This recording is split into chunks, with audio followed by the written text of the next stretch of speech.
The winter wind cut through my threadbare jacket as I huddled beneath the overhang of an abandoned storefront on Tremont Street. At 19, I'd already spent 2 years on Boston's unforgiving streets after my mom's boyfriend kicked me out when she died. Morning light barely penetrated the heavy cloud cover, promising another gray day as I gathered my few possessions into my worn backpack. The shelter had been full last night, forcing me to find warmth in the 24-hour laundromat, until the owner chased me out at dawn. My stomach growled painfully as I counted the loose change in my pocket. $3.87. Not enough for a proper meal, but maybe enough for something hot to drink.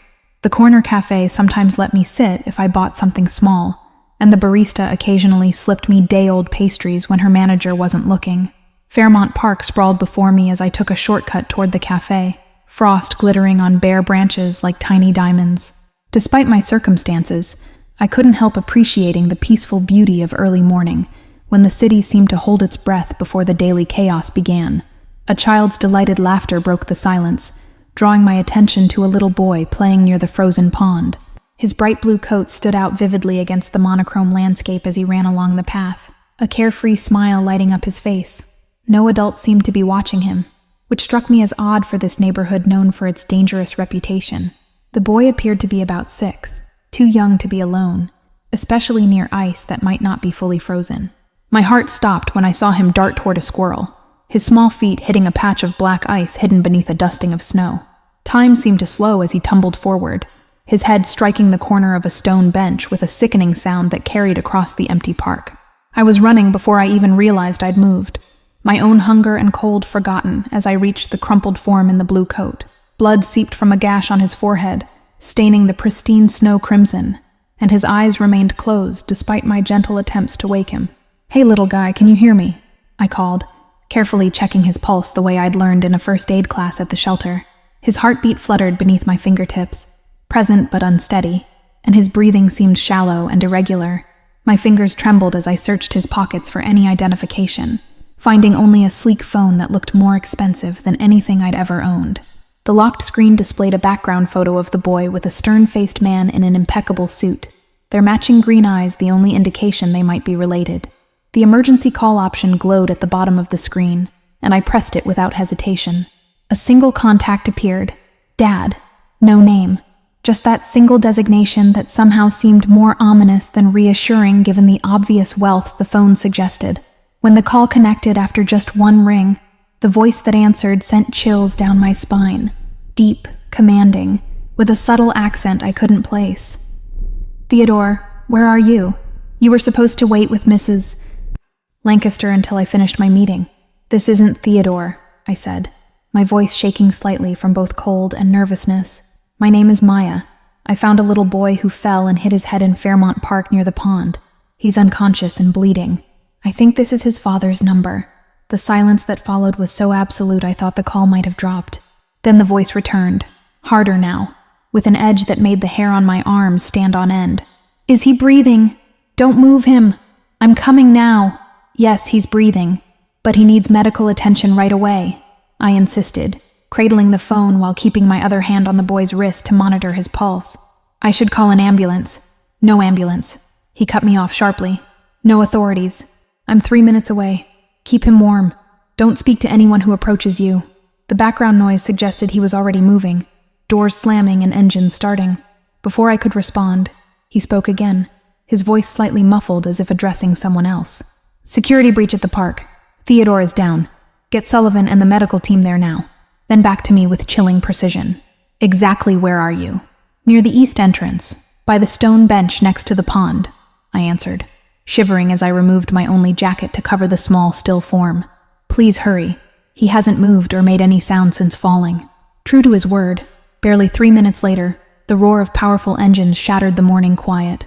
3 black SUVs with tinted windows screeched to a halt at the park entrance, and men in dark suits emerged with military precision, weapons visible beneath their open coats. The man from the phone's background photo was instantly recognizable as he strode toward us, his expensive overcoat billowing behind him like a cape. His face was a mask of controlled fury and fear, eyes scanning the area with practiced efficiency before locking onto his son's still form. He dropped to his knees beside us, ignoring the snow soaking into what I guessed were $1,000 pants.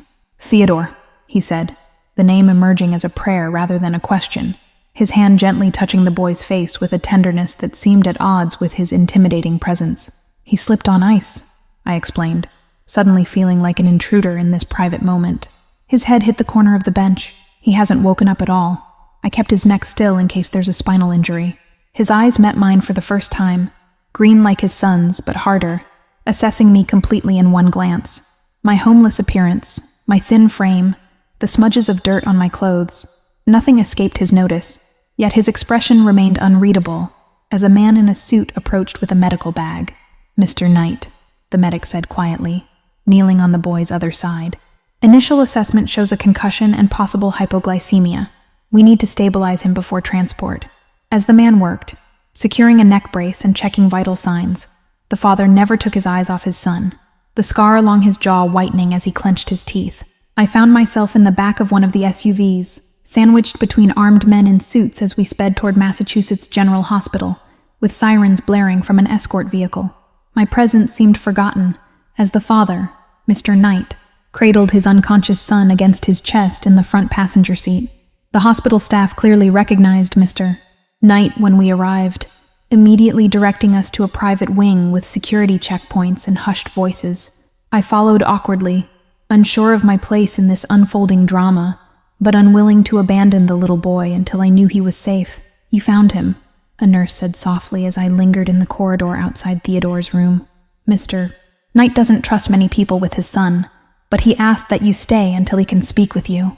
The request felt more like a command than an invitation, emphasized by the stone-faced security guard who maintained a discreet but watchful position nearby. I sank into an uncomfortable chair in the private waiting area, acutely aware of how out of place I looked among the polished marble and designer furniture. Hours passed with doctors and specialists streaming in and out of Theodore's room while I dozed fitfully, hunger gnawing at my empty stomach.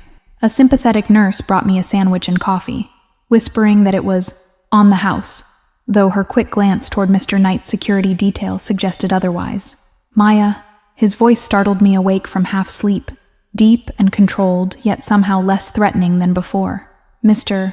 Knight stood before me, his tailored suit replaced by a simple black sweater that probably cost more than I'd make in months if I had a job. I stood awkwardly, suddenly conscious of my dirty clothes and unwashed hair. "How is he? Theodore. Is he going to be okay?" The words tumbled out before I could stop them, genuine concern overriding my intimidation. "He's stable," Mr. Knight answered, studying me with unsettling intensity. "The doctors say you likely saved his life by finding him quickly and keeping him still. Theodore has type 1 diabetes. His blood sugar dropped dangerously low while in Mrs. Lancaster's care, causing him to become disoriented before he fell." His jaw tightened as he mentioned the caretaker, and I sensed this Mrs. Lancaster had already faced consequences for her negligence. "The head injury is mild, thankfully. No bleeding on the brain, though they're monitoring him closely. He's awake now and asking about the angel who helped him." The unexpected softness in his voice when speaking of his son's words caught me off guard. "I'm glad he's okay," I said sincerely, gathering my worn backpack. "I should probably go and let you two. I've had my people look into you, Maya Winters," he interrupted, causing me to freeze mid-movement. 19 years old, homeless for the past 2 years since your mother's death, no criminal record, previously enrolled at Boston Community College studying nursing before financial hardship forced you to withdraw. Theodore needs specialized care during his recovery, monitoring his glucose levels, ensuring he takes his medications, maintaining his routine. His regular nurse has proven unreliable. I find myself in need of someone who can temporarily fill this role. The implication hung in the air between us, unspoken, yet unmistakable. "You're offering me a job?" I asked incredulously, certain I must have misunderstood. "But I'm not qualified. I only completed 1 semester of nursing courses. Your qualifications are that my son trusts you and that you acted with competence in a crisis," Mr. Knight stated flatly, as though this explained everything. "The position includes room and board at my residence, appropriate compensation, and the opportunity to resume your studies once Theodore has recovered." My mind reeled at the offer. A way off the streets, a chance to finish my education, and the means to help a child who clearly needed someone in his corner. Yet the calculating look in Mr. Knight's eyes told me this arrangement would come with strings attached I couldn't yet see. "What exactly would this job entail?" I asked cautiously. hyper-aware of the security personnel pretending not to listen nearby. And why me instead of a professional caregiver or nurse? His lips curved slightly. Not quite a smile, but an acknowledgement of my directness. You would live in my home, monitor Theodore's health, accompany him to appointments, and ensure his routine remains consistent during recovery. As for why you, professionals can be bought, their loyalty questionable. You, however, have nothing to sell and no connections that present a security risk. The brutal honesty of his assessment stung, but I couldn't deny its truth. I was a nobody with no one, which apparently made me trustworthy in his eyes. I need time to think about this, I said, gathering what little dignity I possessed.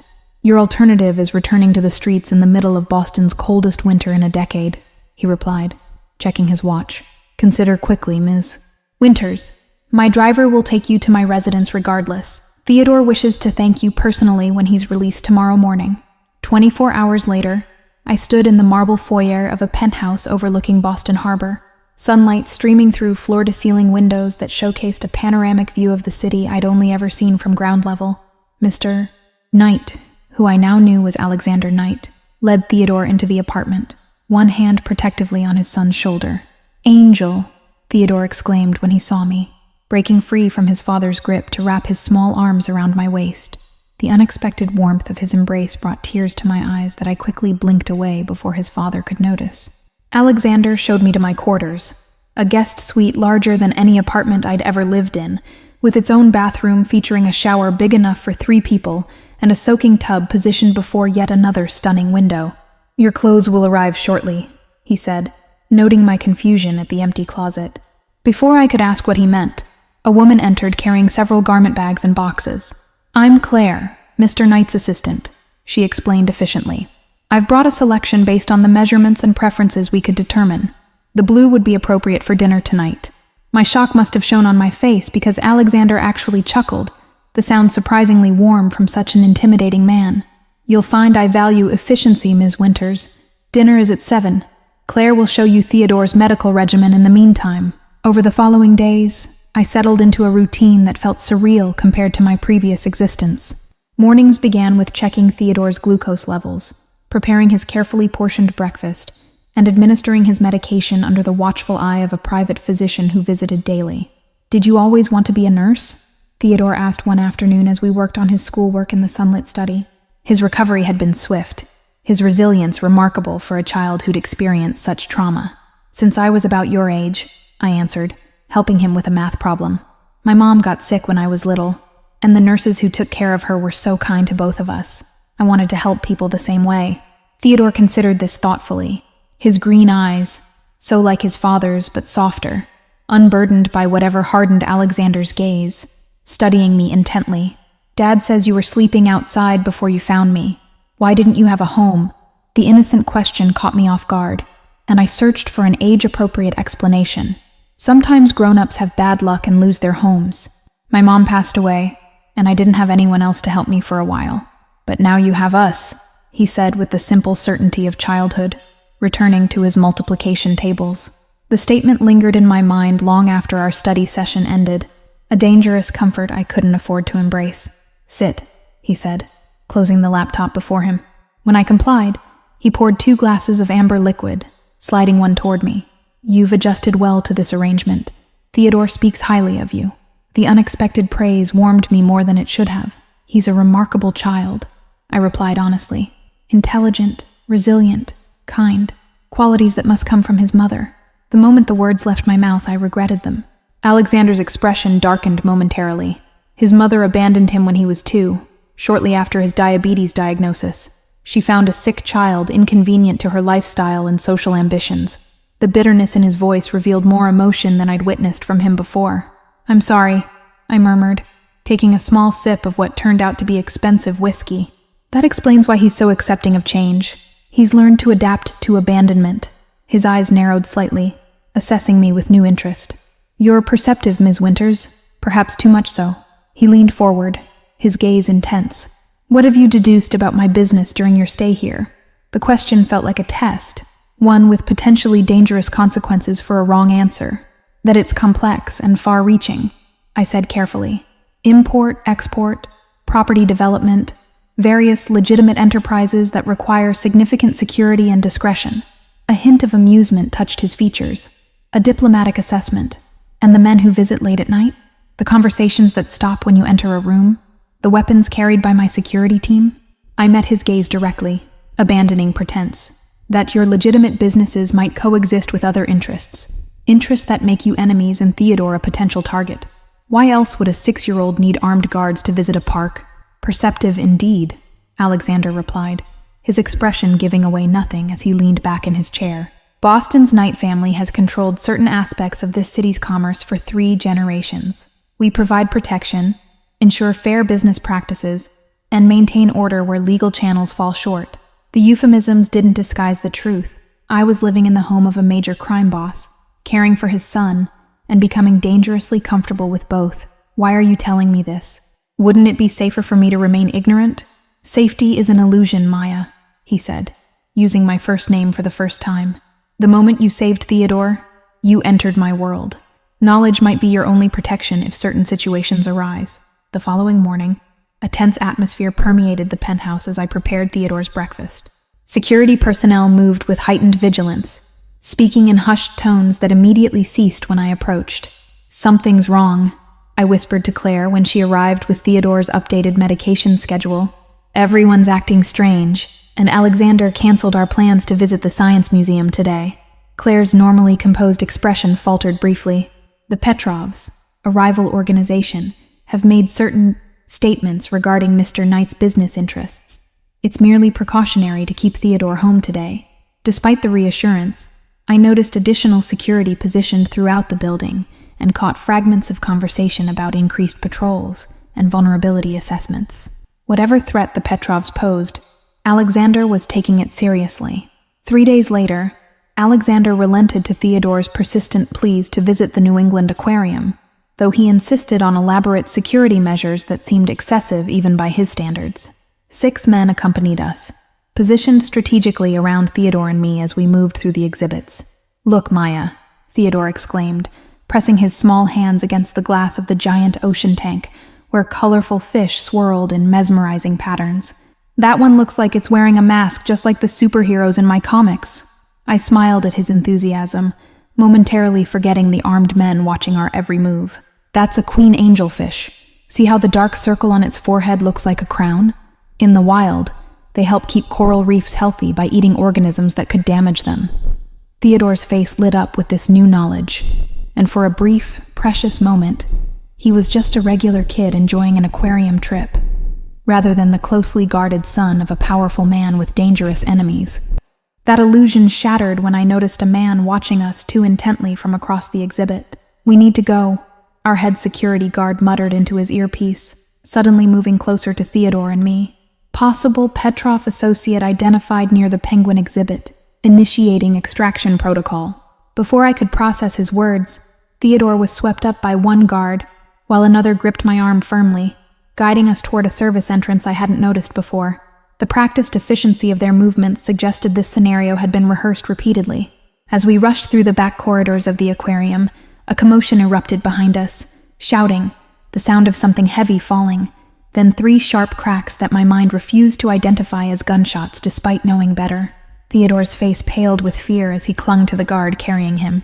We emerged into bright sunlight where a different black SUV waited with engine running, doors flung open before we even reached it. "Get in now," barked the driver as security formed a human shield around us. Alexander was waiting at the penthouse, his calm exterior belied by the white-knuckled grip he maintained on his phone. When Theodore ran to him, he swept his son into a tight embrace, his eyes meeting mine over the boy's head with an expression I couldn't decipher. "Are you hurt?" he asked, the question directed at both of us as his gaze quickly assessed us for injuries. The concern in his voice seemed genuine, something I wouldn't have believed possible when we first met. I shook my head, still processing the terrifying reality of what had happened. Theodore was frightened, but remained calm. "Your security team handled everything. Professionally."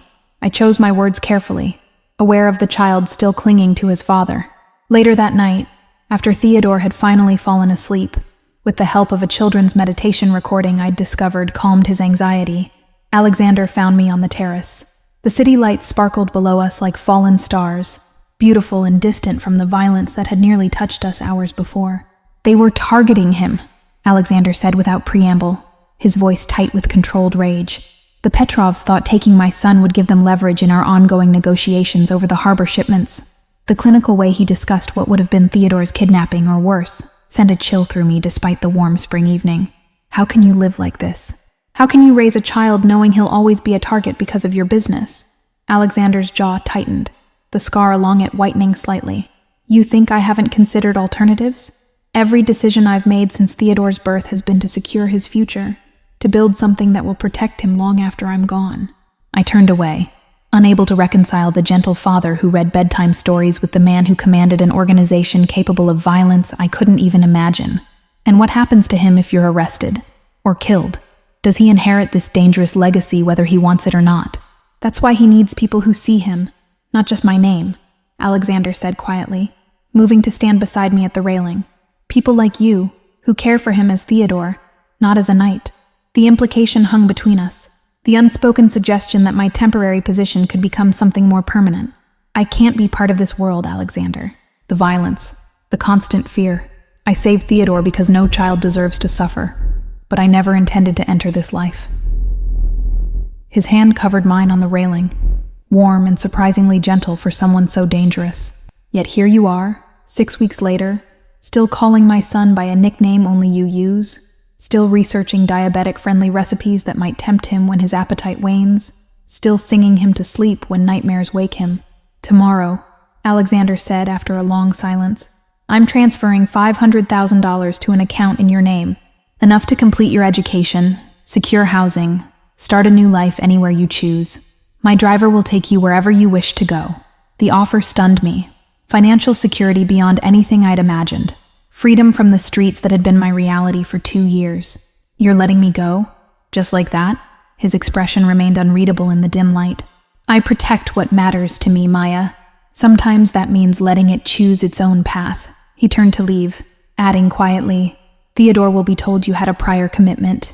It's better that way. Morning found me packing the few belongings I'd arrived with, leaving behind the designer clothes and expensive gifts that had accumulated during my stay. The bank account information sat on my nightstand, the balance displaying a figure so astronomical it seemed unreal. Theodore's door remained closed as I passed, his morning medication routine already handled by a nurse Alexander had arranged overnight. The thought of leaving without saying goodbye crushed something inside me, but I understood Alexander's reasoning. Clean breaks heal faster, especially for children who had already experienced abandonment. I found Alexander in his study, focused intently on his computer screen, his expression hardening as he read whatever information it displayed. The car is waiting, he said without looking up. Claire has arranged temporary accommodations at the Westin until you decide where you'd like to settle. Thank you, I replied, the words inadequate for everything the past weeks had meant. Not just for the money, but for trusting me with Theodore, for showing me that family can be found in unexpected places. He finally looked at me, his green eyes softer than I'd ever seen them. We both know this isn't about money, Maya. It never has been. The unspoken emotion between us hung in the air, complicated feelings neither of us had dared name. The moment shattered as the study door burst open and Theodore ran in, still in his pajamas, eyes wild with panic. Maya's leaving? Francine said you hired her to replace Maya because Maya's going away forever. Alexander shot me a look of surprised confusion. This hadn't been the plan we'd discussed. Before either of us could respond, Theodore launched himself at me, wrapping his arms around my waist with desperate strength. Please don't go, he sobbed against my stomach, tears soaking through my shirt. Everyone leaves me. First Mom, then Mrs. Lancaster, now you. I thought you were different. I thought you wanted to stay with us. My heart broke at his words, at the raw pain of a child who'd experienced too much loss in his short life. I knelt to his level, gently wiping tears from his flushed cheeks. Teddy, your dad is giving me a chance to finish school, to become a real nurse like I always wanted. You can be a nurse here, he argued with a child's perfect logic. Dad can pay for your school. You can live with us and take care of me, and we can be a family. He turned to his father with pleading eyes. Tell her she can stay, Dad. Please? Alexander's expression was one I'd never seen before. Vulnerability, uncertainty, perhaps even hope breaking through his carefully maintained control. The choice is hers, Theodore. We can't force people to stay if they wish to go. In that moment, looking between them, the powerful man humbled by his son's pain, and the little boy desperate not to lose another person he'd grown to love, I recognized the impossible choice before me: safety and normalcy, or risk and connection with these two complicated individuals who had somehow become important to me. Maybe, I said slowly, there's a third option. What if I stayed in Boston, finished my nursing degree, and remained part of Theodore's life without living here? A compromise that gives everyone something they need. Alexander's eyebrow raised slightly, the gesture I'd come to recognize as genuine interest. And what would you need from such an arrangement, Maya? His question carried layers of meaning beyond the obvious. Boundaries, I answered honestly. My own apartment, my own life outside of this world, and your word that Theodore's safety becomes the priority, above business, above tradition, above everything. The request hung between us, a challenge to everything Alexander had built. For several heartbeats, the only sound was Theodore sniffling as he looked between us, sensing the gravity of the moment without fully understanding it. I've built my empire to protect what's mine, Alexander said finally, his voice low and intense. Perhaps it's time to reconsider what protection truly means. He reached out, one hand resting on Theodore's shoulder, the other extended toward me in a gesture that offered more than just agreement. I took his hand, accepting not just his compromise but the complex future it promised. A future where lines between employee and family, between obligation and choice, between fear and love would blur in ways I couldn't yet imagine. The electricity of his touch confirmed what I'd been denying for weeks. My feelings for him had grown far beyond gratitude or professional respect. "So you're staying?" Theodore asked hopefully, his tear-stained face brightening. When I nodded, he threw his arms around both of us, creating a circle that felt dangerously like the beginning of something none of us had been looking for, but somehow all needed. Thank you all for following this story. If you enjoyed it, please write in the comments where you're watching from. And don't forget to like, subscribe, and share this video, as your support is what keeps me creating content here.